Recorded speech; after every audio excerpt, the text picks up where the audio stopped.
nanginginig ang kanyang boses. Nagsimula ang kanilang mapanganib na paglalakbay.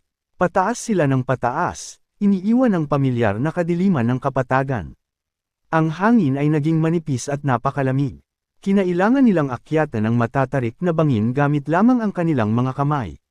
Si Bulan, bagamat pagod, ay hindi humiwalay sa kanyang kuya. Ang matinding determinasyon ni Araw ang nagsilbing gabay nila. Sa huli, narating nila ang tuktok. Ngunit hindi ito isang ordinaryong tuktok ng bundok. Ito ay isang bulkan na naglalagablab. Sa gitna ng crater, nakita nila ang isang lumulutang na bowl ang apoy, ang pusong apoy na binabanggit sa Propecia. Ang init nito ay matindi, na nagbibigay ng kauna-unahang tunay na liwanag at init na naranasan nila. Matapos makuha ang pusong apoy, nalaman nila ang huling bahagi ng Propecia. Ang apoy ay kailangang pagsamahin sa isang dalisay na kaluluwa upang maging isang walang hanggang liwanag. Hindi ito maaaring dalhin lamang pababa, kailangan itong maging ang liwanag.